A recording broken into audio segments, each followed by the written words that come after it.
Good afternoon students, welcome back to study hub. तो आज हम लोग पढ़ने वाले हैं constitution of India. Next topic है आपका। तो कॉन्स्टिट्यूशन ऑफ इंडिया में हम पढ़ेंगे फॉर्मेशन कॉन्स्टिट्यूशन की। इसके अलावा पढ़ेंगे फंडामेंटल राइट्स एंड लास्ट में पढ़ेंगे डीपीएसपीस। ठीक है, तो स्टार्ट करते हैं। सबसे पहले पढ़ते हैं फॉर्मेशन ऑफ इंडियन कॉन्स्टिट्यूशन। तो इंडियन कॉन्स्टिट्यूशन बनाने से पहले फॉर्मेशन हुई किसकी? कॉन्स्टिट्यूएंट असेंबली की। तो कॉन्स्टिट्यूएंट असेंबली जो है उसकी सबसे पहले जो डिमांड जो है वो रेज़ की थी 1934 में बाय एम एन रॉय। जो थे, इन्होंने सबसे पहले जो है कॉन्स्टिट्यूंट असेंबली की डिमांड को रेज़ किया। उसके बाद जो है ब्रिटिशर्स जो हैं उन्होंने इसको एक्सेप्ट किया और एक अगस्त ऑफर लेकर आए। अगस्त ऑफर में जो है 1940 में ये अगस्त ऑफर आया था। उस टाइम पे आपको पता होगा वर्ल्ड वॉर सेकेंड जो है वो चल रही थी।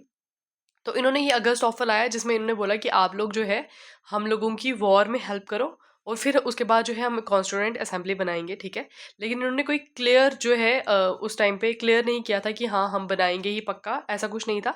पर इन्होंने बस एक झूठा दिलासा दिया था। तो इसलिए जो है अगस्त ऑफर जो है ये भी फेल हो गया, कॉन्स्टिट्यूएंट असेंबली नहीं बनी। ठीक है, क्योंकि इसको जो है इंडियन नेशनल कांग्रेस ने एक्सेप्ट ही नहीं किया। ठीक है, उसके बाद आता है क्रिप्स मिशन। ठीक है, क्रिप्स मिशन आता है 1942 में, जिसमें भी इन्होंने कहा कि पोस्ट वॉर जो है हम लोग एक कॉन्स्टिट्यूएंट असेंबली बनाएंगे, उसके बाद हम कॉन्स्टिट्यूशन जो है फ्रेम करेंगे, इंडिया का खुद का कॉन्स्टिट्यूशन, इंडिया के खुद के लोग जो है इसको फ्रेम करेंगे। लेकिन ये मिशन भी फेल हो गया क्योंकि इसमें भी जो है उनके कुछ क्लियर जो है वो इनके प्रोमिस नहीं थे इसमें। तो उसके बाद क्या हुआ, फाइनली जब कैबिनेट मिशन प्लान आया 1946 में, तब फॉर्मेशन होती है कॉन्स्टिट्यूएंट असेंबली की। ठीक है, तो सबसे पहले अगर हम कंपोजिशन की बात करें तो कंपोजिशन जो है, कंपोजिशन में टोटल जो थे 389 मेंबर्स थे उस टाइम पे जब कॉन्स्टिट्यूएंट असेंबली बनती है। कॉन्स्टिट्यूएंट असेंबली बनती है दिसंबर में 1946 में जो है इसकी फॉर्मेशन होती है। ठीक है, तो उस टाइम पे इसके मेंबर्स थे 389 मेंबर्स। ठीक है, ब्रिटिश इंडिया से थे 293, बाकी 93 जो थे वो थे प्रिंसली स्टेट्स थे। लेकिन जब पार्टीशन हो जाती है तो इसके जो मेंबर्स होते हैं वो भी कम हो जाते हैं, 299 मेंबर्स जो है इसमें टोटल रह जाते हैं। ठीक है, अगर हम इंपॉर्टेंट पर्सनैलिटीज़ की बात करें, जब हमारा कॉन्स्टिट्यूएंट असेंबली बनती है उस टाइम पे जो इमीडिएट जो प्रेसिडेंट बनते हैं वो राजेंद्र प्रसाद नहीं थे, वो थे सच्चिदानंद सिन्हा। सच्चिदानंद सिन्हा जो थे, सच्चिदानंद सिन्हा उनको जो है बनाया जाता है इमीडिएट प्रेसिडेंट, क्योंकि उस टाइम पे जो सबसे ज़्यादा एल्डरली पर्सन थे वो सच्चिदानंद सिन्हा थे, इसलिए जो है इनको प्रेसिडेंट बनाया जाता है। और उसके बाद दो दिन के बाद यानी कि 9 दिसंबर जो है, 9 दिसंबर को जो है 1946 में बनाया जाता है प्रेसिडेंट डॉक्टर राजेंद्र प्रसाद को। तो जो परमानेंट ये जो सच्चिदानंद सिन्हा थे ये थे बनते हैं temporary president of constituent assembly, लेकिन जो परमानेंट प्रेसिडेंट बनते हैं वो बनते हैं डॉक्टर राजेंद्र प्रसाद, आपको याद रखना है। वाइस प्रेसिडेंट बनाया एच सी मुखर्जी को। ठीक है, और कॉन्स्टिट्यूशनल एडवाइजर थे बी एन राव। ठीक है, ड्राफ्टिंग कमेटी बनती है, उसके चेयरमैन बनते हैं डॉक्टर बी आर अम्बेडकर। ठीक है, इंपॉर्टेंट चीज़ें हैं, इंपॉर्टेंट पॉइंट्स है, याद रखेंगे। उसके बाद जो ड्राफ्टिंग कमेटी बनती है उसके अंदर 7 मेंबर्स थे जिसके चेयरमैन थे डॉक्टर बी आर अम्बेडकर। इसके अलावा कौन कौन मेंबर्स थे? ठीक है, डॉक्टर बी आर अम्बेडकर थे, अलादि कृष्ण स्वामी अय्यर थे, के एम मुंशी थे, एन गोपाला स्वामी अयंगर थे, सैयद मोहम्मद सहदुल्ला थे, बी एल मित्तर थे, डी पी खातन थे। तो ये नाम आपको याद रखने हैं। उसके बाद कोई पूछे कि कब कॉन्स्टिट्यूशन जो है वो हमारा अडॉप्ट हुआ था, तो अडॉप्ट जो है वो हुआ था 26 नवंबर 1949 को जो है हमारा कॉन्स्टिट्यूशन अडॉप्ट होता है और इन्फोर्स होता है 26 जनवरी 1950 को। ठीक है, तो 26 जनवरी को हम लोग मनाते हैं रिपब्लिक डे। अब बात यह है कि 26 नवंबर को अगर हमारा कॉन्स्टिट्यूशन अडॉप्ट कर लिया गया तो 26 जनवरी को हमने क्यों रिपब्लिक डे रखा और उस दिन क्यों हमने इसको एनफोर्स किया? वो इसलिए क्योंकि 1930 में जो है पूर्ण स्वराज की मांग की गई थी और हम लोगों ने कहा था कि हम लोग 1930 में 26 जनवरी के दिन जो है हम लोग पूर्ण स्वराज जो है वो उसको सेलिब्रेट करेंगे। इसलिए जो है उस दिन को याद करने के लिए 26 जनवरी का दिन जो है वो हमने चुना। अब हमें लगे 2 साल 18 महीने और 11 दिन कॉन्स्टिट्यूशन को बनाने में। ठीक है, तो आर्टिकल 395 जो है उसमें कमेंसमेंट ऑफ कॉन्स्टिट्यूशन के बारे में लिखा गया है। ठीक है, ओके। इसके बाद अगर हम बात करें कॉन्स्टिट्यूशन के नेचर के बारे में बात करते हैं, तो हमारा कॉन्स्टिट्यूशन जो है वो लेंथिएस्ट कॉन्स्टिट्यूशन इन द वर्ल्ड, सबसे बड़ा कॉन्स्टिट्यूशन हमारा है। Blend of rigidity and flexibility है। इसका मतलब ये है कि हमारा कॉन्स्टिट्यूशन इतना रिजिड भी नहीं है, ब्लेंड है दोनों का, यानी कि इतना रिजिड भी नहीं है कि उसके अंदर कुछ क्लॉजेज जो है, कुछ आर्टिकल्स जो है वो हम चेंज ना कर सके, और बिल्कुल ही भी फ्लेक्सिबल नहीं है, मतलब कि रिजिडिटी भी है और फ्लेक्सिबिलिटी भी हम चेंज कर भी सकते हैं, कुछ सिंपल मेजोरिटी से और कुछ जो है स्पेशल मेजोरिटी से। ठीक है, तो it is a blend of rigidity and flexibility, ये मतलब है इसका। फेडरल विद यूनिटरी बायस, इसका मतलब ये है कि आपको पता है हमारी सेंटर जो है वो स्ट्रांग है, लेकिन हमारी स्टेट्स जो है उनको भी अपने अपने अधिकार दिए गए हैं। तो that is the meaning of federal with unitary बायस, ठीक है। ओके, उसके बाद अगर हम बात करें sources of the Indian constitution, अब हमारे जो कॉन्स्टिट्यूशन है उसको डिफरेंट डिफरेंट कंट्री से जो अच्छी अच्छी चीज़ें थी वो हमने ली, ठीक है, और अपना कॉन्स्टिट्यूशन बनाया। तो सबसे ज़्यादा जो हमने बोरो किया है वो लिया है हमने government of India act 1935। Maximum चीज़ें जो है हमने इस एक्ट से ली है। और उसके बाद बाकी कंट्रीज़ का देखते हैं। जैसे यूके से हमने लिया है पार्लियामेंट्री सिस्टम है हमारा और रूल ऑफ लॉ, ठीक है, ये हमने यूके से लिया है। यूएसए की बात करें तो फंडामेंटल राइट्स और जुडिशियल रिव्यू हमने यूएसए से लिया है। आयरलैंड से ली है डायरेक्टिव प्रिंसिपल्स, ठीक है। कनाडा से लिया है फेडरलिज्म विद स्ट्रॉन्ग सेंटर, वही बात मैंने आपको बताई कि हमारा स्ट्रॉन्ग सेंटर है, यानी कि कोई भी अगर स्टेट जो है वो चाहे कि हम अलग होना चाहते हैं इंडिया से, वो नहीं हो सकते, ठीक है। हमारा सेंटर जो है वो स्ट्रॉन्ग है, लेकिन हमारे यहाँ पे फेडरलिज्म भी है, ठीक है। उसके बाद ऑस्ट्रेलिया की बात करें तो कॉन्करेंट लिस्ट हमने ऑस्ट्रेलिया से ली है। फ्रांस से ली है लिबर्टी, इक्वलिटी एंड फ्रेटर्निटी, ये वर्ड्स जो है हमारे कॉन्स्टिट्यूशन में है। ये वर्ड्स हमने कहाँ से लिए हैं? फ्रांस से लिए हैं, ठीक है। जर्मनी से लिए हैं हमने इमरजेंसी प्रोविजंस, ठीक है। यूएसएसआर से लिए हैं फंडामेंटल ड्यूटीज। ओके, तो अब पढ़ते हैं important part of our constitution, that is fundamental rights, ठीक है। तो फंडामेंटल राइट्स जो है आपको पता है हमारे आर्टिकल नंबर 25 से लेकर के 35 में जो है ये मेंशन है। ओके, तो फंडामेंटल राइट्स जो है उनको डॉक्टर बी आर अम्बेडकर ने बोला है heart and soul of the constitution, क्या? Fundamental rights. अब देखते हैं इसके बारे में। आर्टिकल नंबर 12 जो है that is the definition of the state. Article 12 में स्टेट की डेफिनेशन बताई है, और स्टेट में क्या आती है? हमारी गवर्नमेंट आती है, पार्लियामेंट आती है, government and legislature of state, state की जो लेजिस्लेचर है वो भी आती है, लोकल अथॉरिटीज़ आती है, बाकी अथॉरिटीज़ जैसे पीएसयू, स्टैट्यूटरी बॉडीज़ हैं जो हमारी, ठीक है, वो सारी बॉडीज़ जो है वो आती है हमारी डेफिनेशन ऑफ स्टेट में, ठीक है। आर्टिकल नंबर 20 इसके लिए जो है एक केस भी हुआ था, Rajasthan electricity board versus Mohanlal case 1967, ठीक है। इतना इंपॉर्टेंट याद रखने की जरूरत नहीं है। आर्टिकल नंबर 13 की अगर हम बात करें तो इसमें है laws inconsistent with fundamental rights. कहने का मतलब ये है कि अगर कोई भी ऐसा लॉ है जो हमारे फंडामेंटल राइट्स को वायलेट करता है तो उस लॉ को जो है वॉइड डिक्लेयर कर दिया जाएगा, ठीक है। तो फंडामेंटल राइट्स जो है वो हमारे सबसे ज़्यादा इंपॉर्टेंट हैं। और क्या बोलते हैं इसको, कोई भी ऐसा लॉ अगर बनता है जो फंडामेंटल राइट्स को वायलेट करता है तो उसको जो है एज ए वॉइड डिक्लेयर कर दिया जाएगा, ठीक है। तो यहाँ पर जुडिशियल रिव्यू का कंसेप्ट जो है वो भी हमें आर्टिकल नंबर 13 के अंदर देखने को मिलता है, ठीक है। इसके लिए केस हुआ था Kesavananda Bharati case, most important case है, 1973 में ये केस हुआ था। इसमें बताया गया था फंडामेंटल राइट्स जो है वो subject to the basic structure, basic structure का पार्ट बनते हैं हमारे फंडामेंटल राइट्स। तो हमें पता है कि हमारे कॉन्स्टिट्यूशन के अंदर लिखा गया है कि हमारे जो बेसिक स्ट्रक्चर है कॉन्स्टिट्यूशन का वो चेंज नहीं होना चाहिए, ठीक है। हम उसमें अमेंडमेंट कर सकते हैं, ठीक है। तो ये वही बात होगी, मैंने आपको बताया ना, रिजिड भी है और फ्लेक्सिबिलिटी भी है। रिजिड ये है कि बेसिक स्ट्रक्चर चेंज नहीं होना चाहिए, फ्लेक्सिबिलिटी ये है कि अमेंडमेंट से हम उसमें चेंजेस कर सकते हैं। आई होप आपको समझ आ रही होंगी ये चीज़ें। ओके, तो फंडामेंटल राइट्स में आर्टिकल नंबर 14 से लेकर के 18 तक हमारे जो राइट्स हैं वो है राइट टू इक्वालिटी, ठीक है। समानता का अधिकार देते हैं हमें ये आर्टिकल्स। कौन कौन से हैं? आर्टिकल नंबर 14 की अगर हम बात करें तो ये कहता है equality before law and equal protection of the law, ठीक है, कि मतलब कि लॉ के सामने सब इक्वल है और सभी को जो है लॉ के अंडर इक्वल प्रोटेक्शन प्रोवाइड की जाएगी, ठीक है। और ये जो हमारा आर्टिकल नंबर 14 है ये सिटीजन्स को भी दिया जाता है और फॉरनर्स को भी दिया जाता है, ठीक है। उसके बाद नेक्स्ट है आर्टिकल नंबर 15। आर्टिकल नंबर 15 कहता है प्रोहिबिशन ऑफ डिस्क्रिमिनेशन। किसी भी तरह का डिस्क्रिमिनेशन जो है वो नहीं किया जाएगा on the basis of religion, race, caste, sex, place of birth, ठीक है। ये 5 चीज़ें हैं, ठीक है। रिलीजन के बेसिस पे नहीं किया जाएगा, race, caste, sex, place of birth, किसी भी बेसिस पे जो है डिस्क्रिमिनेशन जो है वो यहाँ नहीं किया जाएगा, ठीक है। एक्सेप्शंस है इसमें।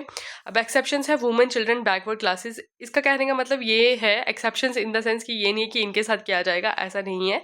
इसका मतलब ये है कि इनको स्पेशल प्रोविजंस जो है वो प्रोवाइड किए जाएंगे। ये जो वुमेन है, चिल्ड्रन है, बैकवर्ड क्लासेस हैं, क्योंकि इनके साथ पहले बहुत चीज़ें गलत हुई हैं, इनके साथ डिस्क्रिमिनेशन हुआ है, इसलिए इन क्लासेस को जो है आगे लाने के लिए इनको स्पेशल प्रोविजंस दिए जाएंगे। वैसे प्रोहिबिशन ऑफ डिस्क्रिमिनेशन है, डिस्क्रिमिनेशन नहीं किया जाएगा, लेकिन रिजर्वेशन प्रोविजंस दिए गए हैं आर्टिकल नंबर 15(4). ये आर्टिकल्स याद रखेंगे 15(4), 15(5) एंड 15(6) में, ठीक है। तो यहाँ पर रिजर्वेशन प्रोविजंस है इसका मतलब ये है, अब कोई ये नहीं कह सकता कि ये डिस्क्रिमिनेशन हो रहा है, कि सबको बराबर नहीं समझा जा रहा है। प्रोहिबिशन ऑफ डिस्क्रिमिनेशन है कि कोई किसी के साथ डिस्क्रिमिनेशन नहीं करेगा, पर वो जो क्लासेस जो सोसाइटी में बैकवर्ड रह गई हैं, जैसे कि वुमेन है, चिल्ड्रन है, बैकवर्ड क्लासेस हैं, इन लोगों को आगे लाने के लिए इनको स्पेशल प्रोविजंस है, रिजर्वेशन जो है वो प्रोवाइड की जाएगी। ठीक है, दैट इज आर्टिकल नंबर 15।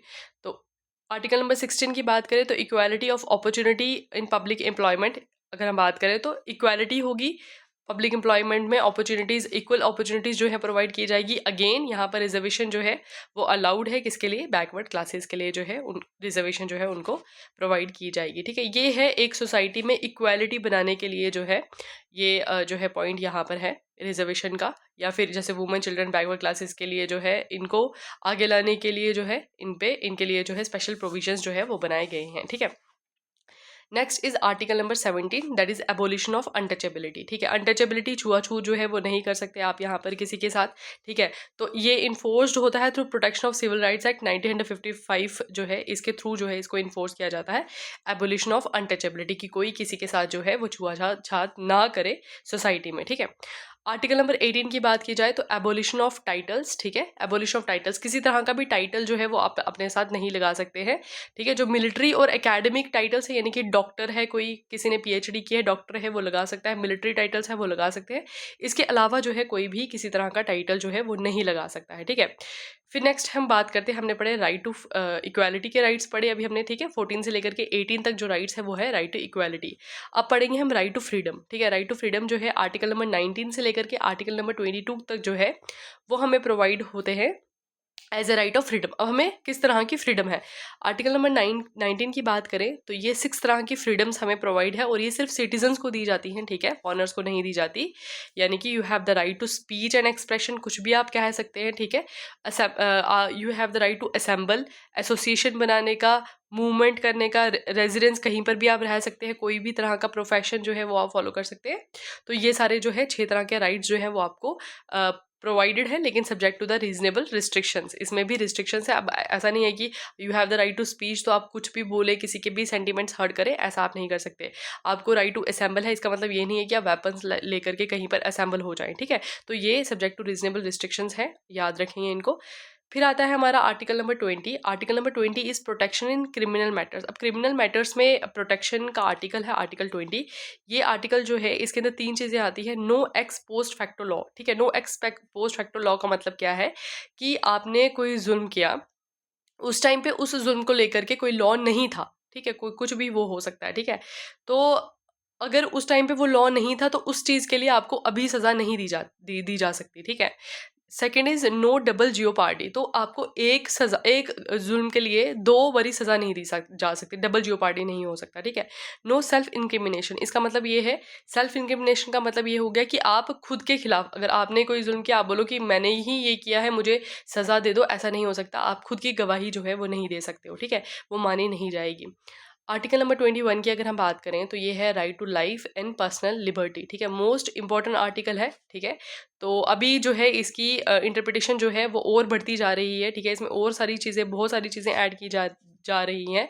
जीने का अधिकार और पर्सनल लिबर्टी का अधिकार, इसके अंदर डिग्निटी इंक्लूड है, प्राइवेसी इंक्लूड है, लाइवलीहुड इंक्लूड है, और इन्वायरमेंट भी इंक्लूड है। ठीक है, इसके लिए केस हुआ था मनिका गांधी 1978 का केस, और पुट्टा स्वामी 2017 का केस, जिसमें राइट टू प्राइवेसी जो है वो भी हमारा आर्टिकल नंबर 21 के अंदर इंक्लूड किया गया था। ठीक है, राइट टू प्राइवेसी जो है वो आपका अधिकार है। ठीक है, तो ठीक है, नेक्स्ट है आर्टिकल नंबर 21। ठीक है, most important article, article number 21A जो है वो कहता है राइट टू एजुकेशन। ठीक है, यानी कि शिक्षा का अधिकार।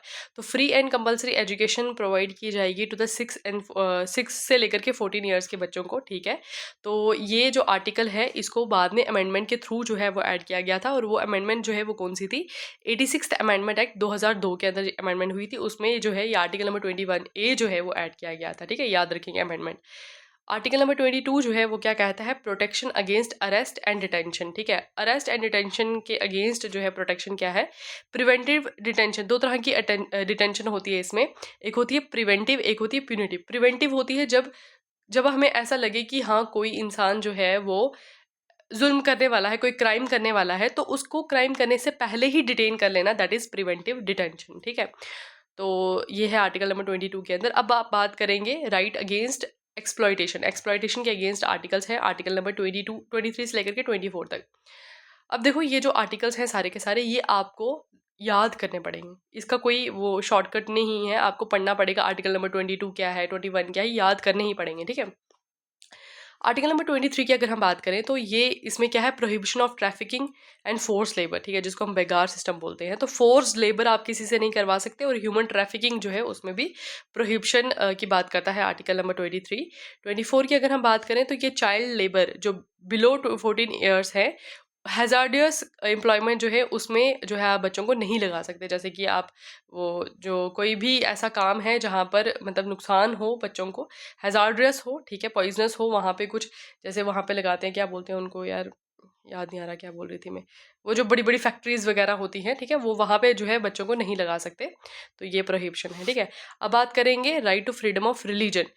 फ्रीडम ऑफ रिलीजन में आर्टिकल्स हैं 4, 25 से लेकर के 28 तक करके आर्टिकल्स हैं। क्या क्या बोलते हैं, आर्टिकल नंबर 25 की अगर हम बात करें तो ये फ्रीडम ऑफ कंसाइंस के बारे में बात करता है। फ्रीडम ऑफ कंसाइंस का मतलब है freedom of conscience to propagate any religion, मतलब आपका खुद का मन है, आप कोई सा भी रिलीजन जो है वो मान सकते हैं, उसको प्रोपोगेट कर सकते हैं, ठीक है, कोई भी रिलीजन अपना सकते हैं, आपको कोई मना नहीं कर सकता। Article number 25। 26 कहता है कि आप अपने रिलीजियस अफेयर्स को मैनेज कर सकते हो, ठीक है, रिलीजियस इंस्टीट्यूट्स बना सकते हो, कुछ भी कर सकते हो, that is article number 26। 27 is no tax for religion, ठीक है, किसी भी रिलीजन को प्रोपोगेट करने के लिए या फिर रिलीजियस इंस्टीट्यूशंस पे, that is up to you, आप you are free to not give any tax, ठीक है। उसके बाद आर्टिकल नंबर 28 की अगर हम बात करें तो no religious instructions in state institutions. इसका कहने का मतलब यह है कि आप किसी पर भी दबाव नहीं डाल सकते हो कि किसी भी जो स्टेट इंस्टीट्यूशंस होते हैं, जैसे गवर्नमेंट इंस्टीट्यूशंस होते हैं, वहाँ पर कि किसी को कि पर्टिकुलर टाइप ऑफ जो है इंस्ट्रक्शंस को, रिलीजियस इंस्ट्रक्शंस को कोई फॉलो करे, ठीक है। ये भी जो है ये इंडिविजुअल पर डिपेंड करता है, ठीक है। No religious instruction in state institutions में नहीं दी जाएगी किसी तरह की रिलीजियस इंस्ट्रक्शंस, ठीक है। आर्टिकल नंबर 29 एंड 30 अगर हम इसकी बात करें तो आर्टिकल नंबर 29 जो है ये है हमारा कल्चरल एंड एजुकेशन राइट, ठीक है। अब आर्टिकल नंबर 29 जो है ये protection of language, script and culture, जो हमारी मिनॉरिटीज़ हैं उनकी लैंग्वेज को, स्क्रिप्ट को, कल्चर को प्रोटेक्शन प्रोवाइड करने का काम करता है आर्टिकल नंबर 29। इंपॉर्टेंट आर्टिकल है। आर्टिकल नंबर 30 जो है ये राइट ऑफ मिनॉरिटीज़ है टू एस्टैब्लिश द इंस्टीट्यूशंस, वो अपने एजुकेशनल इंस्टीट्यूशंस को एस्टैब्लिश कर सकते हैं, that is written in article number 30, ठीक है। तो ये थे हमारे सारे फंडामेंटल राइट्स, ठीक है, इंपॉर्टेंट हैं, सब इंपॉर्टेंट है, याद रखेंगे, ठीक है। उसके बाद पढ़ते हैं हम right to constitutional remedies, that is article number 32, ठीक है। 32 ये फंडामेंटल राइट का ही पार्ट है, आर्टिकल नंबर 32, ठीक है। ओके, आर्टिकल नंबर 31 जो है वो हमारा राइट टू प्रॉपर्टी था, जो अब हमारा फंडामेंटल राइट नहीं है, वो एक लीगल राइट है, ठीक है। आर्टिकल नंबर 32 की अगर हम बात करें तो इसमें ये लिखा गया है कि अगर आपके फंडामेंटल राइट्स जो है वो वायलेट होते हैं, you have the right to go to the supreme court and even to the high court for the enforcement of fundamental rights, ठीक है। फंडामेंटल राइट्स को इन्फोर्स करने के लिए आप सुप्रीम कोर्ट भी जा सकते हो, अंडर आर्टिकल नंबर 226 जो है वो आप हाई कोर्ट भी जा सकते हैं, ठीक है। तो ये जो फंडामेंटल राइट्स हैं ये सस्पेंड नहीं होंगे, can not be suspended in fundamental, suspended during the emergency. Article number 32 की बात की जा रही है, ये एमरजेंसी के दौरान भी सस्पेंड नहीं होंगे, ठीक है। तो इन आर्टिकल्स में जो है कुछ रिट्स जारी की जाती हैं through the court, supreme court और हाई कोर्ट जो है, ये मैंने आपको बताया, हाई कोर्ट जो है उसके पास जा सकते हो, उनके पास भी जुरिस्डिक्शन है, वो रिट जारी कर सकते हैं अंडर आर्टिकल नंबर 226, और अंडर आर्टिकल नंबर 32 जो है सुप्रीम कोर्ट जो है वो रिट जारी कर सकता है। कौन कौन सी रिट्स है, 5 इंपॉर्टेंट है, habeas corpus, mandamus, prohibition, certiorari, quo warranto, ठीक है। अब मैं इनका मतलब आपको समझाती हूँ। हेबस कॉपस का मतलब है टू हैव द बॉडी, ठीक है, टू हैव द बॉडी, इसका मतलब ये है कि अगर आप जाते हो सुप्रीम कोर्ट, बोलते हो कि किसी पर्सन ने किसी को इलीगली डिटेन किया है, ठीक है, तो उसके खिलाफ, उस पर्सन के खिलाफ जो है वो आप हेबस कॉपस रिट जो है वो जारी करवा सकते हो, और 24 घंटे के अंदर अंदर जो है जिस पर्सन ने इलीगली किसी को डिटेन किया होगा उसको वहां पर अपियर करना पड़ेगा विद इन द 24 आवर्स, ठीक है, दैट इज हेबस कॉपस। तो ये बहुत इंपॉर्टेंट रिट है, ठीक है। उसके बाद आती है हमारी मैंडेमस। अब ये पब्लिक और प्राइवेट दोनों पे जो है एप्लीकेबल होता है। मैंडेमस की अगर हम बात करें तो मैंडेमस में क्या होता है, मैंडेमस का मतलब होता है वी कमांड, ठीक है। इसमें होता है क्या है कि कोई भी जो है कि कोई भी पब्लिक पर्सन है जो अपनी जो ड्यूटी जो है वो अच्छे से काम नहीं कर रहा है, तो उसको जो है उसको जो है हायर कोर्ट्स जो है वो क्या कर सकते हैं, कमांड कर सकते हैं कि वो अपना काम क्यों नहीं कर रहा, तो उसको काम करने के लिए जो है वो कमांड कर सकते हैं, दैट इज मैंडेमस। प्रोहिबिशन का मतलब होता है कि कोई भी हायर कोर्ट जो है वो लोअर कोर्ट को जो है वो कमांड दे सकता है, ठीक है, कमांड नहीं दे सकता, उसको प्रोहिबिट कर सकता है, प्रोहिबिट, कमांड तो मैंडेमस में हो गया ना। तो हायर कोर्ट जो है वो लोअर कोर्ट को प्रोहिबिट कर सकता है किसी पर्टिकुलर केस के लिए जो इसकी जुरिस्डिक्शन में ना आता हो, लोअर कोर्ट की, ठीक है, लोअर कोर्ट की जुरिस्डिक्शन में नहीं आता हो तो उसको प्रोहिबिट कर सकता है। सर्श्योरी का मतलब होता है, सर्श्योरी में क्या है कि कोई भी हायर कोर्ट जो है वो लोअर कोर्ट को बोलेगा कि किसी भी ऑर्डर को जो है क्वैश कर दो, ठीक है, क्वैश कर दो, जो जो लोअर कोर्ट की अथॉरिटी में ना होगा उसको क्या करेगा, वो क्वैश करने के लिए बोलेगा, दैट इज सर्शियोरी, ठीक है। क्यो वेरेंटो में क्या होता है कि आपने कभी देखा होगा कि कोई पब्लिक एम्प्लॉय होता है, उसकी जगह पे कोई और बंदा जो है वो काम कर रहा होता है जो वहाँ पर ऑथराइज नहीं होता है, तो उसको क्वेश्चन करने के लिए ये रिट है क्यो वेरेंटो, ठीक है, इंपॉर्टेंट है, याद रखेंगे ये सारे नाम, हेबस कॉर्पस, मैंडेमस, प्रोहिबिशन और सर्शियोरी, तो ये रिट्स है। उसके बाद बात करते हैं हम लोग directive principles of state policy, that is mention in part number 4 of our constitution and article number जो है 36 से लेकर 51 के अंदर डीपीएसपीज मेंशन्ड है, ठीक है। आर्टिकल नंबर 37 जो है वो क्या बोलता है कि डीपीएसपीज जो है वो जस्टिशिएबल नहीं है लेकिन फंडामेंटल है गवर्नेंस में। जिस तरह से हमारे जो फंडामेंटल राइट्स है ना वो क्या है, वो जस्टिशिएबल है, you can go to the court for the, मैंने आपको बताया जैसे आर्टिकल नंबर 32 के अंदर कि अगर आपके फंडामेंटल राइट्स जो है वो वायलेट होते हैं आप कोर्ट के पास जा सकते हैं, ठीक है, उनको इन्फोर्स करवाने के लिए। उसी तरह से डीपीएसपीज अगर आपके वायलेट होते हैं तो आप कहीं नहीं जा सकते, इसीलिए बताया है ये जस्टिशिएबल नहीं है लेकिन फंडामेंटल है गवर्नेंस। ये स्टेट के लिए जो है एक क्या है, निर्देश है, स्टेट्स को जो है इन चीज़ों पे काम करना है। आर्टिकल नंबर 37 में ये बताया गया, ये सोशलिस्ट प्रिंसिपल है, ठीक है। आर्टिकल नंबर 38 जो है वो बताता है सोशल ऑर्डर के बारे में, ठीक है। आर्टिकल नंबर 39 जो है वो बताता है right to livelihood and equal pay, equal pay जो है मिलेगी। आपने देखा होगा कई बार ऐसा होता है कि मतलब कि अगर दो मजदूर हैं, फीमेल और मेल, दो बंदे हैं मेल फीमेल, वो काम कर रहे हैं, तो होगा क्या कि जो फीमेल है उनको जो है क्या किया जाएगा, कम जो है वो पे दी जाएगी। तो ये इसी के बारे में लिखा गया है, right to livelihood and equal pay जो है for the equal work, equal work के लिए इक्वल पे जो है वो दी जानी चाहिए, ठीक है, दी जानी चाहिए। पर अब ये एप्लीकेबल होता तो नहीं है क्योंकि और कोई जा भी नहीं सकता कोर्ट में क्योंकि जस्टिशिएबल नहीं है, ठीक है। आर्टिकल नंबर 39 ए के अंदर दिया है फ्री लीगल एड। अब आपको जो पता होगा कि जो कुछ गरीब लोग ऐसे होते हैं जिनको जो अफोर्ड नहीं कर पाते, ठीक है, तो उनको जो है फ्री लीगल एड जो है वो प्रोवाइड की जाएगी अंडर डीपीएसपीज, ठीक है। 40 के अंदर है हमारी विलेज पंचायत बनाई जाएगी। 41 के अंदर है राइट टू वर्क, काम करने का अधिकार है आपको। 42 है जस्ट एंड ह्यूमन कंडीशंस, मतलब जहाँ पर आप काम कर रहे हो वहाँ पे कंडीशंस भी अच्छी होनी चाहिए, ठीक है। 43 में है लिविंग वेजेस, और इतनी आपको वेजेस मिलने चाहिए जिसमें आपका गुजारा जो है वो अच्छे तरीके से हो सके, ठीक है। तो ये थे हमारे गांधीयन प्रिंसिपल्स, ये भी याद रखेंगे, ये गांधीयन प्रिंसिपल्स थे। आर्टिकल नंबर 43 बी जो है इसमें है कोऑपरेटिव सोसाइटीज़ जो है वो बनाई जाएगी। 44 जो है वो यूनिफॉर्म सिविल कोड जो है वो लागू किया जाएगा। 45 के अंदर है अर्ली चाइल्डहुड केयर, ठीक है। 45 जो है ये क्या है, अर्ली चाइल्डहुड केयर की जाएगी बच्चों की। 46 में है SC ST वेलफेयर जो है, ये जो कम्युनिटीज़ जो बैकवर्ड कम्युनिटीज़ हैं उनके वेलफेयर के लिए काम किया जाएगा अंडर आर्टिकल नंबर 46। 47 में है प्रोहिबिशन ऑफ इंटॉक्सिकेंट्स, ठीक है, इन पे रोकथाम लगाई जाएगी। अब देखिए आप देख रहे होंगे कि ये डीपीएसपीज कितने ज़रूरी हैं लेकिन स्टिल जो है ये इन पे अच्छे से काम नहीं किया जाता, तो this is the responsibility of the state, ठीक है। तो आर्टिकल नंबर 48 की अगर हम बात करें, एग्रीकल्चर एंड एनिमल हस्बेंड्री, ठीक है, एग्रीकल्चर और एनिमल हस्बेंड्री पे काम करना है, ठीक है, काउ प्रोटेक्शन करनी है, ये सब मेंशन है इस पे। 48 ए की बात की जाए तो इसमें आता है इन्वायरमेंट की प्रोटेक्शन करनी है। उसके बाद 49 में है मोनूमेंट्स की प्रोटेक्शन करनी है। 50 में दिया गया है जुडिशरी और एग्जीक्यूटिव का कोई कनेक्शन नहीं होना चाहिए, टोटली सेपरेट होनी चाहिए, ठीक है, तभी तो डेमोक्रेसी होगी ना। अगर जुडिशरी और एग्जीक्यूटिव जो है आपस में मिले हुए होंगे तो फिर तो डेमोक्रेसी पॉसिबल नहीं है। तो जुडिशरी और एग्जीक्यूटिव की सेपरेशन जो है ये बताता है आर्टिकल नंबर 50। 51 की अगर हम बात करें तो ये हमारे इंटरनेशनल रिलेशंस के लिए इंपॉर्टेंट है, इंटरनेशनल पीस को मेंटेन करना, तो that is also the responsibility of the state, ठीक है। अब बात करते हैं फंडामेंटल राइट्स वर्सेस डीपीएसपीज, ठीक है, जुडिशियल बैलेंस क्या है इनका। देखो मिनिवरा मिल केस हुआ था, मैंने आपको बताया था इंपॉर्टेंट केस है, 1980 में ये केस हुआ था। इसमें बोला गया था कि हम लोगों को क्या करना है कि फंडामेंटल राइट्स और डीपीएसपीज में एक बैलेंस बना करके चलना है, ठीक है, बैलेंस बना के चलना है, और यही जो है हमारा बेसिक स्ट्रक्चर है कॉन्स्टिट्यूशन का। बेसिक स्ट्रक्चर मैंने आपको बताया, मेंशन किया है कि क्या है बेसिक स्ट्रक्चर कॉन्स्टिट्यूशन में, ठीक है, वो चेंज नहीं होना चाहिए। तो मिनिवरा मिल केस जो है ये बोलता है कि फंडामेंटल राइट्स और डीपीएसपीज के बीच में एक बैलेंस होना चाहिए।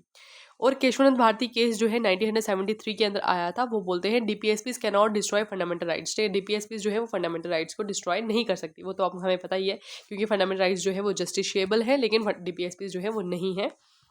ओके, बाय लॉ जो है हम डीपीएसपीज को एनफोर्स जो है वो नहीं करवा सकते, ठीक है।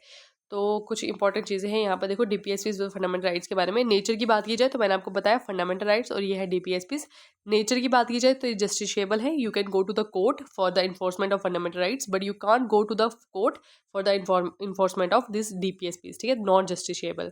इन्फोर्सबिलिटी की बात की जाए तो मैंने आपको बताया कोर्ट जा सकते हैं, और ये डीपीएसपीज क्या है, मेरा एक मॉरल ऑब्लिगेशन है, ठीक है, मॉरल ऑब्लिगेशन है कि इस तरह से चीज़ें होनी चाहिए, ठीक है। जैसे कि अगर कोई भी देखे एनिमल हस्बेंड्री, है ना, मोनूमेंट्स की प्रोटेक्शन, तो these all are the things are moral obligation. ये इंडिविजुअल पे डिपेंड करता है कि वो ऐसा कर रहा है नहीं कर रहा है, पर स्टेट का ये मतलब राइट है कि उनको वो कर सकते हैं इन्फोर्स, बट फिर वही बात है ना, मॉरल ऑब्लिगेशन वाली बात है। यहाँ पर एम की बात की जाए, यहाँ पर इंडिविजुअल लिबर्टी की बात की जाती है, और यहाँ पर बात की जाती है सोशल जस्टिस की, ठीक है। तो मिनेवरा मिलके इसको याद रखेंगे आप, ठीक है। हारमनी, इसमें यही बताया गया था कि हारमनी बना के रखनी है, जो harmony between fundamental rights and DPSPs, that is the basic structure of the constitution, ठीक है। आई होप आपको ये समझ आया होगा, ठीक है।